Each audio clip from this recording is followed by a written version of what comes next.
Thousands gathered on Maui today to unite for Lahaina. It's been almost 6 months since a firestorm turned the historic town to ash. Organizers say the Unity Walk was an opportunity for everyone to come together. Our Chelsea Davis has a story. It all ended with a ho'olaulea here at Launiopoko Beach Park. But before this, a walk to honor the beloved town of Lahaina and its people. Feel free to grab a flag from the back of the truck. Doesn't have to be a Hawaiian flag.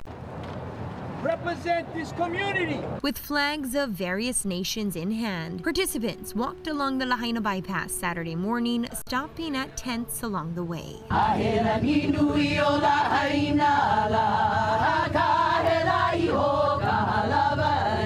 Each stop honored places of Lahaina. It's amazing that we can all come together, especially Hawaii as a whole. From the other islands, they've come to support us and embrace us, and that means the world. And I think the state now is watching Lahaina, so we can be the trailblazers. Thousands of people participated in the Ho'ulu Lahaina Unity Gathering. Organizers say it was a chance to come together to help Lahaina heal. It's been almost 6 months since a firestorm leveled the town, killing at least 100 people and left thousands of residents homeless. It's the worst natural disaster in Hawaii's history and the worst fire in the nation in more than a century. Native Hawaiian leader Walter Riddy and his ohana came from Molokai to be a part of the historical movement.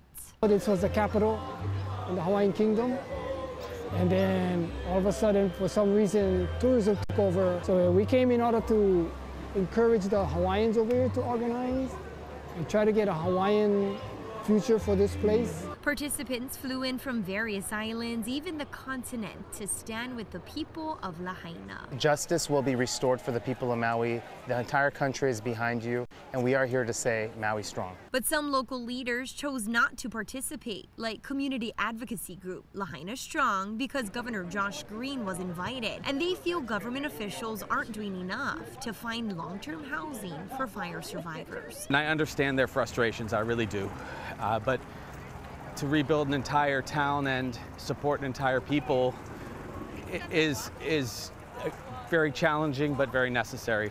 So I understand, I feel their pain, and I absorb part of it when we're together. They're right to need more, and we're going to continue to do everything we can.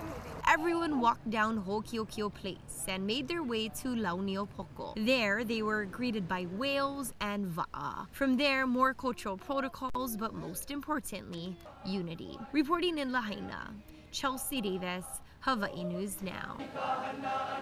The iconic Polynesian voyaging canoe Hokulea sailed to Lahaina today, along with other voyaging canoes, to honor Maui's people.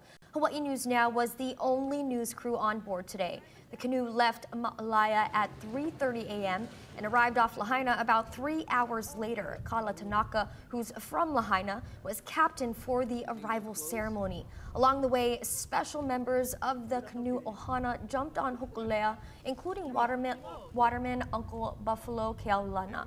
He and others were crew members for that very first long-distance voyage to Tahiti in 1976. It's absolutely a great honor to serve in this capacity, but to be in this place and this space with family. These are all the people too that I look up to. I have all my sons and everybody. He's a good lifeguard. We all try to help each other. From the ocean, crew members saw the Sea of Red from today's Unity March. They say Hokulea's presence brings hope that people can sail forward despite adversity. More stories from this historic sail will be on Hawaii News Now next week. One would allow